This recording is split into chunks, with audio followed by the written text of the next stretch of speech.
They treated me like their maid, until their VIP guest recognized me as a $1 million deal maker. All my life, I was the family ghost. Not the mysterious kind, just the invisible one. The daughter turned doormat. The one who was always asked, never thanked. Set the table, pick up your brother, don't speak when guests are over, and always clean up after everyone else. So when my parents invited a big shot CEO over for dinner one evening, it was no surprise they handed me an apron and said, "Don't embarrass us. Just serve and stay quiet." I almost laughed. Almost. Because what they didn't know was that I had just closed a $4 million deal. I wasn't just employed, I was the architect behind one of the biggest tech acquisitions of the year. And guess who was the CEO walking through our front door?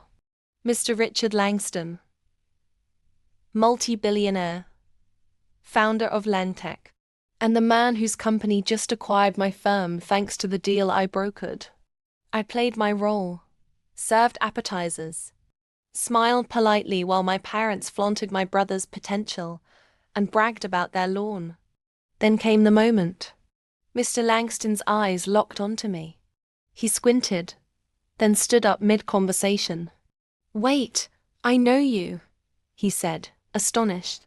"You're Ava Monroe. You closed the Stratocory deal. You're the one who engineered the acquisition proposal." My parents blinked. Confused. Silent. He stepped forward, shook my hand like I was royalty. "I've been dying to meet you. That proposal was genius. If you're not tied up in your current role, I'd love to discuss working together at a much higher level." Pin drop. My father coughed. My mother spilled her wine. I took off my apron and smiled. "Oh, thank you, Richard. I didn't realize you were the Langston when I saw the invite name. I would have dressed for business, not chores," he chuckled. "Your work speaks louder than anything you wear. Let's talk Monday." Absolutely. Then came the twist. I turned to my parents, still frozen like mannequins. "You know, for years you told me I'd never amount to anything. That I should stop playing with computers and learn how to clean properly. I took your advice."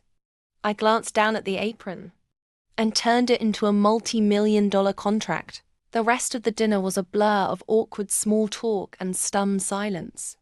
But I never looked back. The next week, I was sitting in Langston's glass office, signing papers. 3 months later, I bought my own penthouse.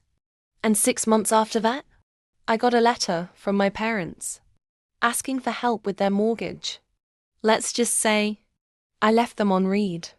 Revenge doesn't always come wrapped in fire and fury. Sometimes it walks in wearing an apron, and walks out with a CEO. If you've ever been underestimated, dismissed, or forced into silence, this is your moment. Hit subscribe. Subscribe now. Let them doubt you. Then let them choke on your success.